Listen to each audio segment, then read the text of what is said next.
नगर के मोहल्ला ब्रह्मनान में शुक्रवार को समारोह आयोजित कर महर्षि परशुराम जी की जयंती हर्षोल्लास के साथ मनाई गई। महर्षि के चित्र पर ब्राह्मण समाज के लोगों ने रोली चंदन से तिलक कर माल्यार्पण किया। शस्त्र के प्रतीक फरसे की पूजा की गई। ब्राह्मण समाज ने महर्षि परशुराम के आदर्शों पर चलने की प्रतिज्ञा भी ली। सुनील मिश्रा ने इस अवसर पर बोलते हुए कहा कि महर्षि परशुराम ने अन्याय के विरुद्ध पूरी क्षमता के साथ शस्त्र प्रयोग कर सिद्ध कर दिया कि ब्राह्मण के समाज को सकारात्मक दिशा देने की जिम्मेदारी है। अनुपम दीक्षित सावरिया ने कहा कि ब्राह्मणों ने समाज को शिक्षा के क्षेत्र में अविस्मरणीय योगदान दिया है।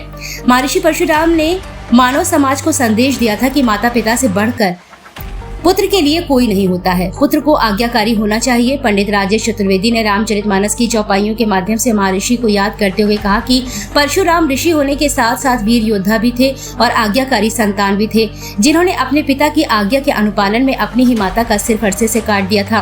पिता के द्वारा वरदान मांगने पर माता को पुनर्जीवित करने का आग्रह करके पिता का दिल जीत लिया था। उपस्थित ब्राह्मण समाज के लोगों ने महर्षि परशुराम के आदर्शों पर चलने का संकल्प लिया। इस मौके पर कार्यक्रम संयोजक अनुपम दीक्षित उर्फ सावरिया, राजेश चतुर्वेदी, सुरेंद्र दीक्षित, राजीव मिश्रा, राजू मिश्रा, प्रदीप दीक्षित, हरि दीक्षित, राम कृपाल शुक्ला, भोला मिश्रा, लिटिल त्रिपाठी, श्लोक दीक्षित, अंकुर दीक्षित, प्रवल शुक्ला, गौरव दुबे, अशोक तिवारी सहित भारी संख्या में समाज जन मौजूद रहा।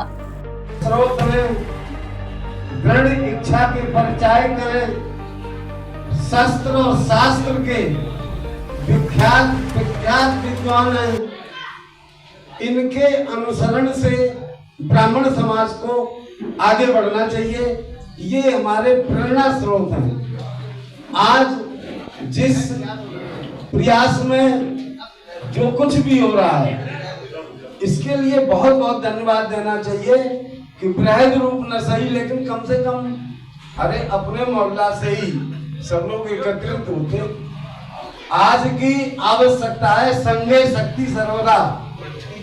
जब हम लोग एकत्रित नहीं उठेंगे, एकत्रित नहीं, एकजुटता नहीं दिखाएंगे, तो हमेशा समाज में अन्य लोगों के सामने छीड़ होते दिखाई पड़ेंगे, गौण होते दिखाई पड़ेंगे, दुर्बलता प्रदर्शित होगी और जगह जगह अपमानित होंगे। हम ही लोगों में से कुछ लोग ऐसे होते हैं, चाटबाज जिन्हें कहते। कल हमें याद है समरिया गाली दे रहा था एक जगह।